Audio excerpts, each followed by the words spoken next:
কিরে, আমি তোদের কতবার বললাম যে তাড়াতাড়ি বাজার থেকে আসতে, সেই তোরা দেরি করলি আর আমাকেও দেরি করালি। না গো বাটুলদা, আমরা ইচ্ছে করে দেরি করিনি। তাহলে এত দেরি হলো কেন? আসলে বাজার থেকে আসবার সময় সত্য কাকুর সাথে দেখা হয়ে গেল। সত্য কাকু তোমার সঙ্গে দেখা করতে চায়। কেন? সত্য কাকুর ছেলে চঞ্চলের অবস্থা খুব খারাপ গো বাটুলদা, ওই ব্যাপারে। এইসব কেসের সমাধান আমি কি করব? এ তো ডাক্তারের কাজ। সে তুমি যাই বলো বাটুলদা, আমি জানি চঞ্চলের কেসটার সমাধান একমাত্র তুমিই করতে পারবে। তাই প্লিজ সত্য কাকু আসলে ওনাকে না করো না। বাটুল আছো নাকি? ওই তো সত্য কাকু এসে গেছে বাটুলদা। আসুন আসুন সত্যবাবু।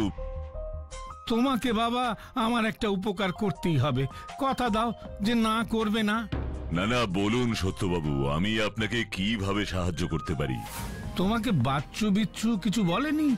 না না, বলেছে, কিন্তু আপনার মুখ থেকে শুনতে পারলে ভালো হতো। হ্যাঁ হ্যাঁ বাবা, তা তো বলবোই। তাহলে শোনো, গত পরশু বই মেলা থেকে চঞ্চল কতগুলো বই কিনেছিল। তারপর থেকেই ছেলেটা আমার কেমন অদ্ভুত ব্যবহার করতে শুরু করেছে। অদ্ভুত মানে ঠিক কি রকম ব্যবহার করতে শুরু করে চঞ্চল? কাকু, বাটুলদাকে ভালো করে মনে করে করে সব বলুন, যাতে বাটুলদা ব্যাপারটা সমাধান করতে পারে। এই বাচ্চু, দুজন বড় যখন কথা বলছে তখন জানিস না ছোটদের মাঝখানে কথা বলতে নেই। হ্যাঁ কাকু, আপনি বলুন। হ্যাঁ হ্যাঁ, শোনো শোনো তাহলে। কিরে চঞ্চল, তোর বই মেলা ঘোরা হলো তাহলে? ঘোড়া কি বলছো মা? দেখো কত বই কিনেছি, টারজান, ব্যোমকেশ, টেনিদা, টিনটিন। এই এতগুলো বই কিনেছিস? ঠিক আছে, তুই আগে গিয়ে হাত পা ভালো করে ধুয়ে আয়। বাইরে থেকে আসলে কতবার বলেছি না আগে হাত পা ভালো করে ধুতে? সরি মা, আমি এক্ষুনি যাচ্ছি। আমি আরো একটা বই কিনেছি, সেটা মাকে বলা যাবে না। আর সবার আগে আমি ওই বইটাই পড়বো। বাবার ছেলে একই রকম, দুজনেই বই পাগল হয়েছে। তারপর কি হলো সত্যবাবু? সেদিন অনেক রাত অবধি চঞ্চলের ঘরে আলো জ্বলছিল। আমি আর ওর মা মালা দুজনেই ওকে অনেকবার নিষেধ করেছি রাত জেগে না পড়বার জন্য, কিন্তু আমরা ওর ঘর থেকে চলে আসতেই ও আবার লাইট জ্বালিয়ে পড়তে শুরু করে।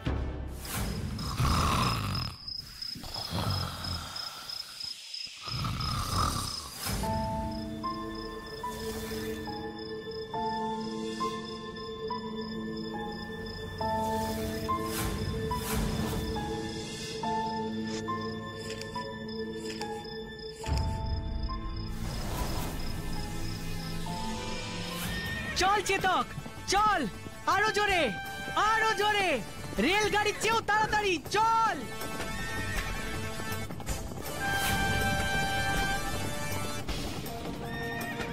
চল চেতক, চল আরো জোরে, আরো জোরে, রেলগাড়ির চেয়েও তাড়াতাড়ি চল।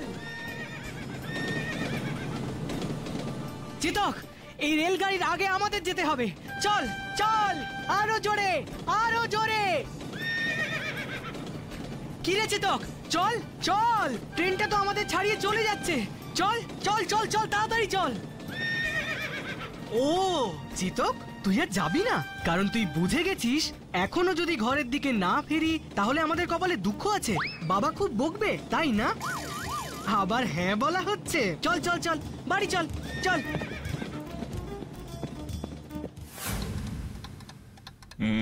বুঝলাম। আচ্ছা সত্যবাবু, যে বইটা চঞ্চল অত রাত অবধি পড়ছিল তার নাম কি? দর্পনগরীর রূপকথা। রূপকথার বই? তারপর কি হলো সত্যবাবু? পরদিন সকালবেলা চঞ্চলের ঘরে গিয়ে ওর মা দেখে দর্পনগরীর রূপকথা বইটা তখনও চঞ্চল একভাবে পড়ে চলেছে। তারপর চঞ্চল যা বলল তা আমরা কখনো কল্পনাও করতে পারিনি। কি?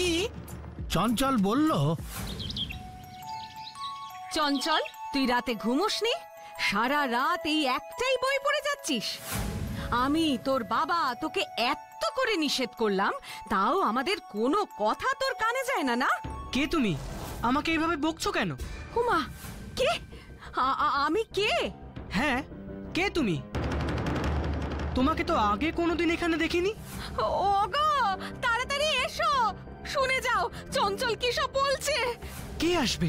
তুমি কাকে ডাকছো? কি হলো? আরে কি হলো? সকাল সকাল এত ডাকাডাকি করছো কেন? এই এদিকে দেখো তোমার ছেলে কি সব বলছে। কি বলছে? তুমি জিজ্ঞেস করে দেখোই না। চঞ্চল, তুই মাকে কি বলেছিস বল। না হলে আমি কিন্তু এবার তোমাদের নামে জমিদার বাবুর কাছে নালিশ করতে বাধ্য হব। ওগো চঞ্চল এসব কি বলছে গো? ও কি মজা করছে নাকি সত্যি সত্যি এরকম করছে বলো তো? আরে বাবা, মজাই করছে। দাঁড়াও দাঁড়াও, অত চিন্তা করো না। এই এই কি হয়েছে তোর? কি হয়েছে? সকাল সকাল মা বাবার সাথে মজা করছিস? হ্যাঁ, এবার কিন্তু আমরা সত্যি সত্যি রেগে যাচ্ছি। ঠিকভাবে কথা বল। আমি কোনো মজা করছি না। তোমরা কেন বুঝতে পারছো না? আমি জমিদার দর্পনারায়ণের ছোট ছেলে রত্ননারায়ণ। তোমরা এক্ষুনি যাও আর আমার ঘোড়া চেতককে প্রস্তুত করো। আমি নগর ভ্রমণে বেরোবো। চঞ্চল, আমি মার কাছে যাব। তোমরা বাজে। মা, মা, তোমরা আমায় কোথায় ধরে নিয়ে এসেছো? বলো বলো। মা, বাবা, কোথায় তোমরা? চঞ্চল, চঞ্চল, চঞ্চল, আরে কোথায় যাচ্ছিস? দাঁড়া দাঁড়া বলছি। চঞ্চল, চঞ্চল, তোমরা বাজে লোক। আমি আমার বাড়ি যাব। তারপর তারপর চঞ্চল দৌড়তে দৌড়তে একটা ছোট্ট গর্তে হোঁচট খেয়ে পড়ে গিয়ে অজ্ঞান হয়ে যায়।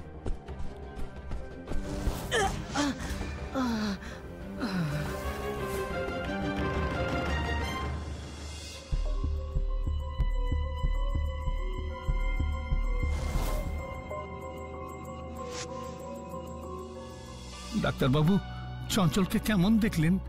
কি হয়েছে ওর? না, তেমন ভয়ের কিছু নেই। মনে হচ্ছে কোনো ঘটনা ওর মনে এতটাই রেখাপাত করেছে যার ফলে ওর অবচেতন মনও প্রভাবিত হয়েছে। কিন্তু ডাক্তারবাবু, হঠাৎ চঞ্চল আমাদের চিনতে পারছে না কেন? নিজেকে জমিদার দর্পনারায়ণের ছেলে রত্ননারায়ণ বলছে। এসবের কারণ কি? কে তুমি? আমাকে এইভাবে বকছো কেন? তোমাকে তো আগে কোনোদিন এখানে দেখিনি। আমি কোনো মজা করছি না। তোমরা কেন বুঝতে পারছো না? আমি জমিদার দর্পনারায়ণের ছোট ছেলে রত্ননারায়ণ। তোমরা আমায় কোথায় ধরে নিয়ে এসেছো? বাবা, কোথায় তোমরা? চঞ্চল, চঞ্চল, আরে কোথায় যাচ্ছিস? আসলে আমার যা মনে হচ্ছে চঞ্চল কোনো ফ্যান্টাসির মধ্যে, মানে কোনো একটা কল্পনার দুনিয়ায় নিজেকে আটকে ফেলেছে। একটু ভালো ঘুম আর স্ট্রেসটা একটু কমে গেলেই ও ঠিক হয়ে যাবে। তাই যেন হয় ডাক্তারবাবু, তাই যেন হয়। তা ওষুধ খেয়ে চঞ্চলের কোনো উপকার হয়নি সত্যবাবু? উপকার বলতে সারাদিন ছেলেটা ঝিমিয়ে আছে। 15 দিনের বেশি হয়ে গেল ছেলেটার মুখে আমরা বাবা মা ডাক শুনিনি বাটুল। মাঝে মধ্যেই কি সব যেন বলছে। চেতক, প্রজা, সিন্ধু, কুটিমহল, এই সব আর কি। এভাবে ভেঙে পড়বেন না সত্যবাবু। ঠিক আছে ঠিক আছে, আপনি ওই দিকটা সামলান, আমি দেখছি কি করতে পারি।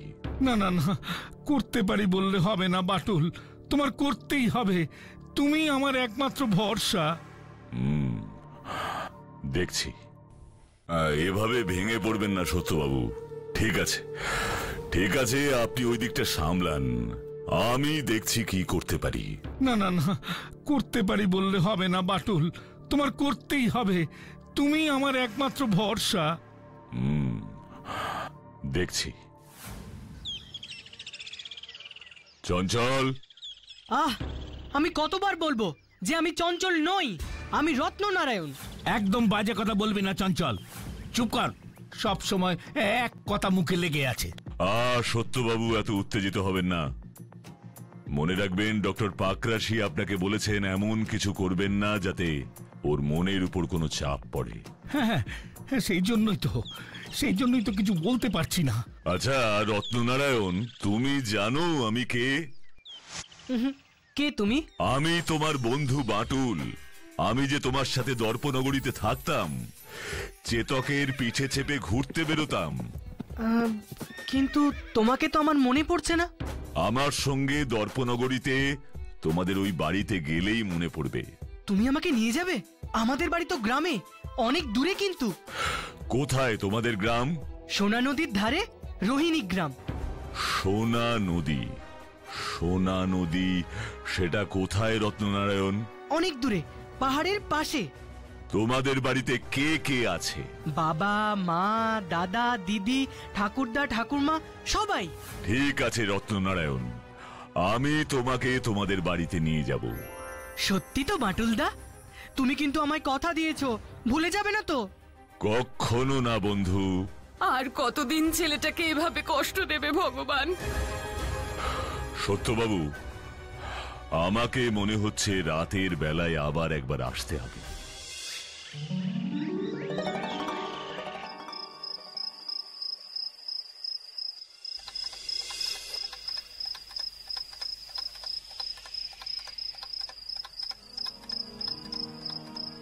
রত্ননারায়ণ, হ্যাঁ হ্যাঁ বাটুলদা। তুমি তোমার বাড়ি যাবে তো? হ্যাঁ। Very good. রত্ননারায়ণ, দেখো, তোমার জন্য আমি একটা উপহার নিয়ে এসেছি। কি কি উপহার? এই নাও। ঝর্ণা কলম, সোনার নিপ। রত্ননারায়ণ, আমাকে তোমার একটা জিনিস দেবে। কি জিনিস বাটুলদা? তোমার হাতের এই বইটা। হ্যাঁ হ্যাঁ, নিয়ে যাও, আমার এই বইটা তো পড়া হয়ে গেছে। থ্যাংক ইউ রত্ননারায়ণ, আমার পড়া হয়ে গেলেই আমি তোমাকে বইটা ফেরত দিয়ে যাব। দর্পনগরীর রূপকথা। ঠিক আছে, টাটা রত্ননারায়ণ। টাটা।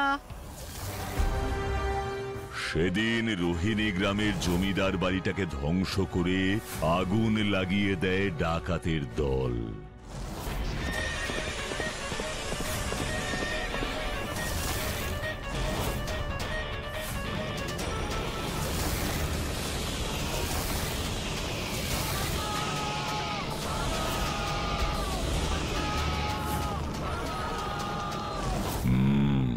স্ট্রেঞ্জ, আমি মনে হয় এবার কিছুটা বুঝতে পারছি। এবার আমাকে রোহিণী গ্রামটা খুঁজে বের করতে হবে।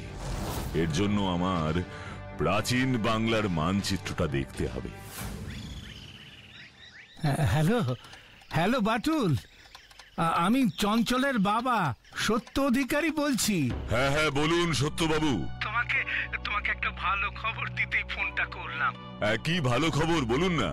তুমি তুমি ওই দর্পনগরীর রূপকথা বইটা নিয়ে যাবার পর থেকে চঞ্চল এখন অনেক ভালো আছে।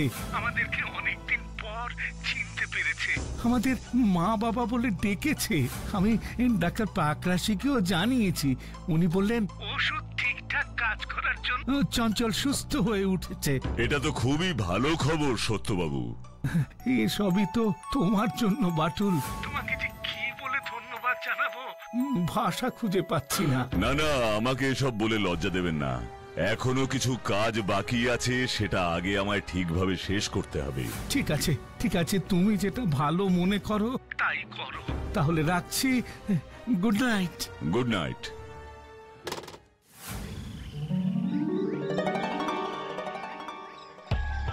আসতে পারি দারোগা বাবু? আরে এসো এসো বান্টুল, বলো তোমার কি উপকার করতে পারি? দারোগা বাবু, কাল আপনার গাড়ি করে রোহিণী গ্রামে যেতে হবে চঞ্চল নামের একটা ছেলেকে সুস্থ করবার জন্য। কোনো চিন্তা করো না বান্টুল, তুমি যখন বলছো সব ব্যবস্থা হয়ে যাবে।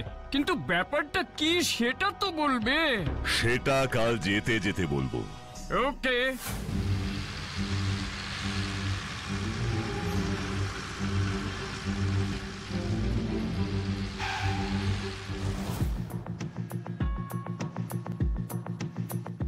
আমাদের মিশন সাকসেসফুল দারোগা বাবু। মানচিত্র অনুযায়ী এই হচ্ছে রোহিণীদের মানে দর্পনারায়ণের জমিদার বাড়ি, আর এখানেই লুকিয়ে আছে আমাদের চঞ্চলের সমস্ত সমস্যার সমাধানের চাবিকাঠি। কেমন যেন শরীরটা ছমছম করছে বান্টুল, সত্যি রোমাঞ্চকর। এখন শুধু একটাই কাজ বাকি। কি কাজ বান্টুল? চঞ্চলকে এখানে নিয়ে আসা।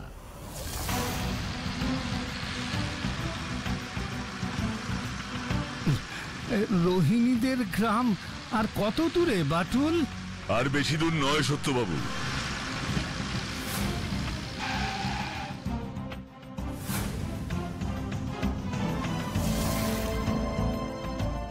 এ তুমি আমাদের কোথায় নিয়ে এলে বাটুল? এটা তো একটা জঙ্গল। ভেতরে চলুন, সব দেখতে পাবেন সত্যবাবু।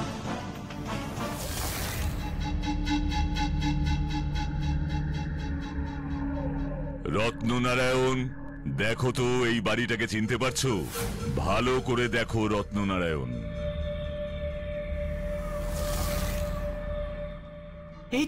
এই তো আমাদের জমিদার বাড়ি। এসো এসো, এই বাড়িটার ভেতরে আমাদের কুলদেবতার মন্দির আছে, ওখানে চলো আমার সাথে। রত্ননারায়ণ, তোমাদের কুলদেবতা কে? আমাদের কুলদেবতা হলেন রক্ষেশ্বর। উনি মন্দিরের নিচে পাতাল ঘরে আছেন। ওনাকে তুলে মন্দিরে বসাতে হবে। সবাই তাড়াতাড়ি চলো আমার সাথে।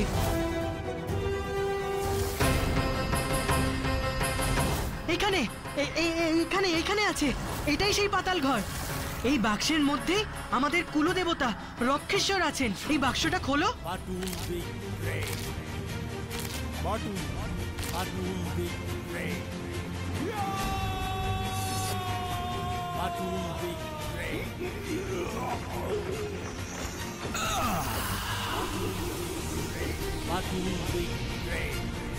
জয় রক্ষেশ্বরের জয়, জয় রক্ষেশ্বরের জয়।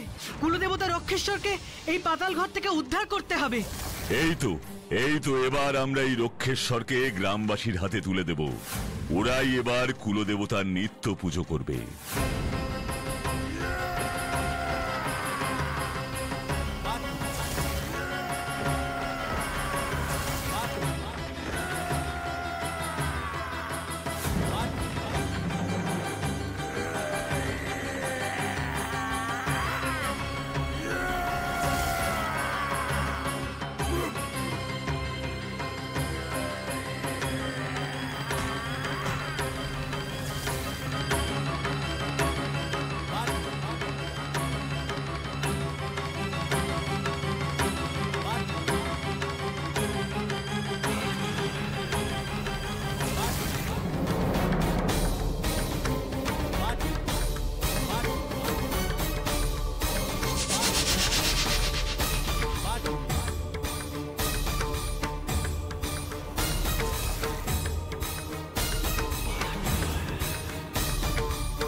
চলো, আমি এবার বাড়ি যাব। বাড়ি? এটা তোমার বাড়ি নয় রত্ননারায়ণ। রত্ননারায়ণ? সে কে বাবা? আর এ কি, আমরা এখানে কেন?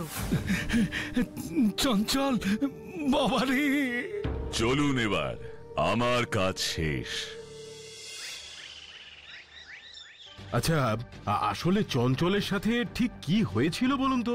রোহিণী জমিদার পরিবারের একটা কাজ বাকি ছিল, সেই কাজটাই রত্ননারায়ণ মানে আমাদের চঞ্চলকে করতে হয়েছে।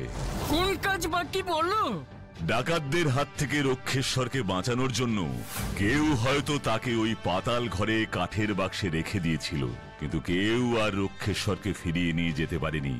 তখন থেকেই উনি ওখানেই আটকে ছিলেন, আর তার সেই পুনঃপ্রতিষ্ঠার কাজটাই করলো আমাদের চঞ্চল।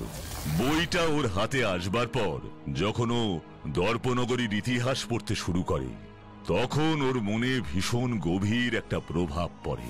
গত জন্মের সব কথা ওর মনে হতে শুরু করে। ও সম্পূর্ণ অন্য জগতে চলে যায়। আপনি কখন এই ব্যাপারটা বুঝতে পারলেন বাটুল বাবু? আমার প্রথম সন্দেহ হয় যখন থেকে আমি শুনি বই মেলা থেকে অনেকগুলো বই কিনেও চঞ্চল সারা রাত এই দর্পনগরীর রূপকথা বইটাই পড়ছে, সব সময় এই বইটাই পড়ে। তারপর যতবারই আমি চঞ্চলকে এই বইটা পড়তে দেখেছি, ততবারই দেখেছি ও বইটার 110 নম্বর পাতাটাই খুলে পড়ছে। আর বইটা যখন আমার কাছে ছিল তখন চঞ্চল কিন্তু স্বাভাবিক আচরণই করছিল। একদম একদম তাই বাটুল।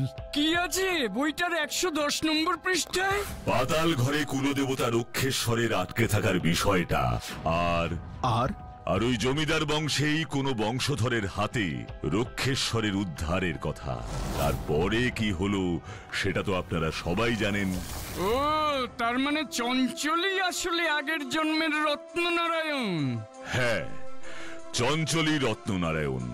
এটা একটা অলৌকিক ঘটনা যে আগের জন্মের বাকি থাকা কাজটা ওকে এই জন্মে করতে হলো।